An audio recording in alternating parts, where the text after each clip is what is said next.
If I had to choose one word to describe Zenyatta, I would pick intimidating, but powerful because it works better for a title. I have a feeling that the Overwatch community would disagree with me.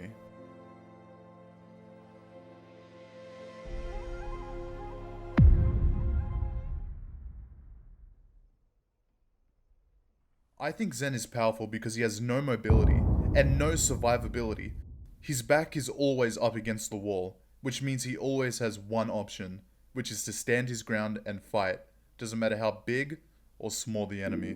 Zenyatta doesn't have any other option. The only way he can survive in Overwatch 2 is by being intimidating.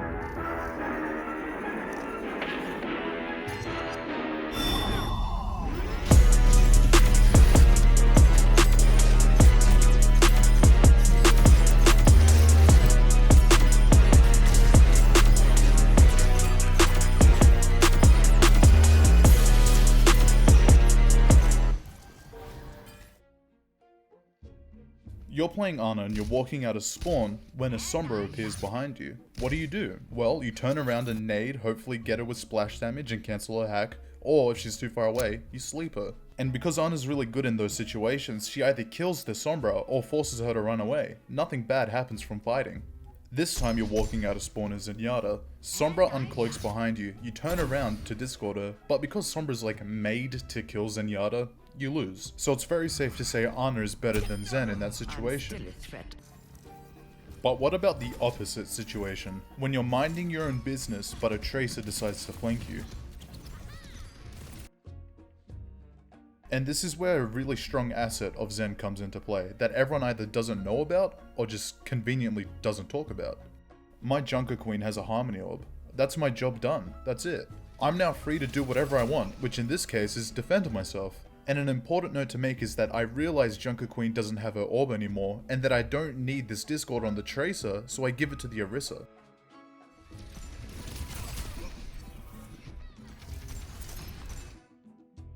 Now what if it's the same situation but you're playing Ana? Tracer is still coming up to get you, so you need to use your abilities. You try and sleep her, and that might work. Or maybe you don't have your sleep on cooldown, so you gotta use your nade. And this can easily work, you can either damage her so she recalls or heal yourself so she recalls. But now you've got a whole separate problem. Your Junker Queen's pushed in and getting attacked by two people, and you've got no abilities. There's a chance she can survive, but it's looking pretty grim. And this is yet another difference between Zen and Ana. Do you not use your abilities so you can keep your tank alive and risk dying, or do you use your abilities but risk your tank dying? These are problems Zen doesn't have. If Zen was released in Overwatch 2, the devs would call him something stupid like a tempo healer. I went from healing our Junker Queen to discording the Tracer, sending her back to healing the Junker Queen and discording the Orisa in like 2 seconds. Also as a side bonus, you can put DPS to shame and make them rethink their choices. And now it's safe to say, in this situation, Zen's better than Ana. But wait, what if there was a giant monkey with daddy issues trying to kill you? Or worse, what happens if Korea sends over their entire military force just to take you down, which literally consists of one e-girl? Everything I just mentioned before in this video was to talk about Zen having a place and not being useless. This is where people start to think Zen is bad.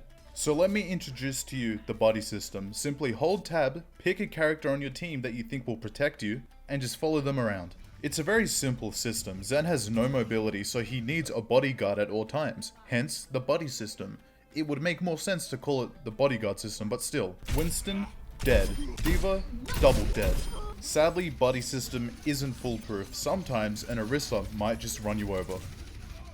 Now there is one thing that you can't escape as Zen, and that's his lack of mobility. If your team or the enemy team is running full dive, and you're forcing Zen and refuse to swap, I think your best option is to walk around the map and go take everything in. It's more helpful to not help your team or be in the game whatsoever, because you're just going to be ult charged at that point. So just walk around and look at the beautiful map design. Just because Activision is one of the most scummy companies in the world with employees full of and and basically criminals, doesn't mean they can't make a good map in Overwatch. I think it would be really smart if I stopped talking about this. Now, if you couldn't tell from my kill montages and all of that stuff, my playstyle is very upfront. I don't need to predict anything if I turn Zen into a melee character. Now, if you're a very smart individual, you can see that Zenyatta doesn't walk sometimes. And that means he doesn't have footsteps, which means he's a really good character to flank. And I don't mean like tracer flanks or anything, I mean just leave the map, just go on your own adventures. Now, obviously this goes without saying, this is very high risk, high reward, because if you get caught, there's no way you're getting out. There is a time and place for everything, and the only reason I did this in a comp game is because my team died instantly, and I didn't want to sit around and do nothing, so I went on a little stroll. There is another playstyle that I really don't want to talk about because I'm not good at it, and that's the long range volley shots with your right click or your left trigger, I think it is, I don't know.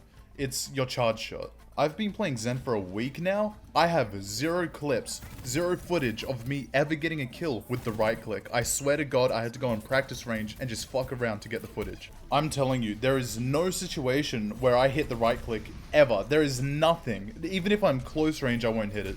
Like, it just doesn't land. It could be the start of a game and the enemy's doors are opening and I shoot my volley into the enemy team and I hit no one. No one got hit. In my spare time, I like to walk around kicking people in the head, but because it's a Zenyatta video and I need to learn everything about Zen, I might as well try and land the right clicks.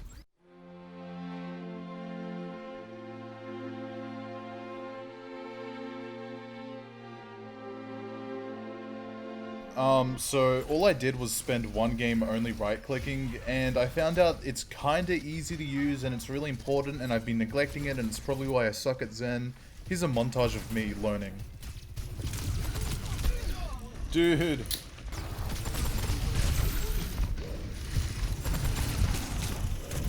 It doesn't land. Nothing lands, bro. How do you do this?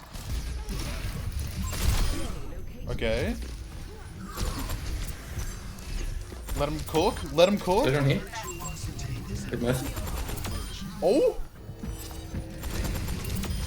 Oh wait, what I just? Wow, I got one tap before I even landed.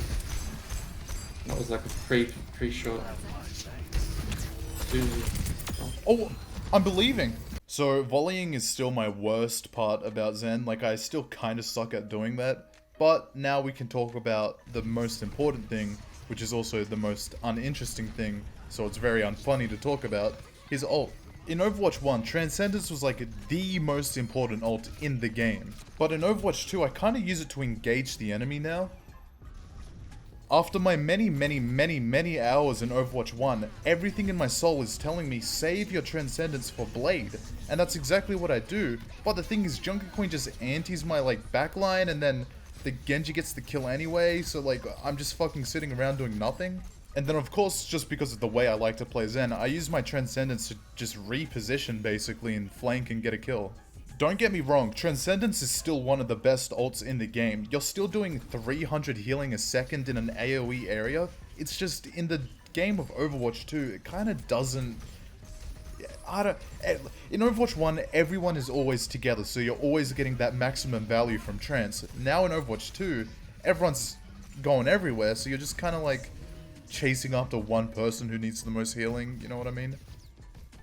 And this is definitely a learning curve that I need to get used to, because in Overwatch 1, since you get value from just using your ult, you don't really think about it. But now in Overwatch 2, I'm always looking for something that's worth my ult, you know what I mean?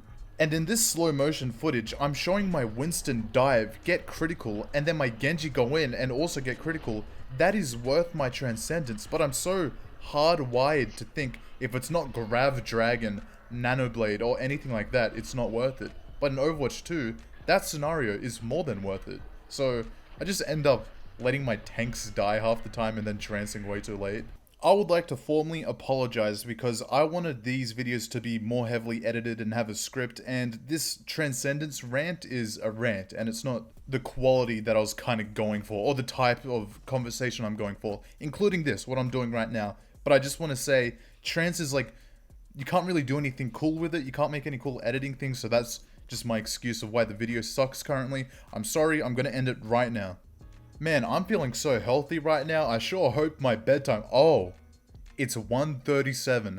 Okay, let's get this over with, and I need to talk about something which I haven't talked about before. Do I like the character's personality? There is no weakness in asking for help. There's no weakness in asking for help. Dude, what? Zen is so fucking cool, bro. I love that he's like... He just knows everything about everyone. Yes, Zen is a very good character.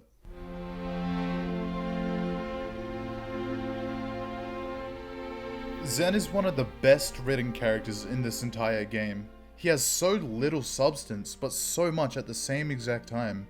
And with the addition to a character like Ramatra, where it expands Zenyatta's lore, I have to admit, he's one of the most intriguing and likable characters. It really feels like Blizzard has two writing teams working with them at the same exact time. Characters like Kariko have some of the worst dialogue imaginable, but then you have some beautiful dialogue like this.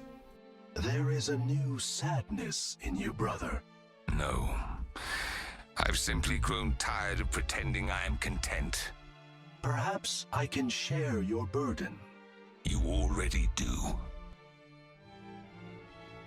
I think Zen is powerful because he has no mobility and no survivability.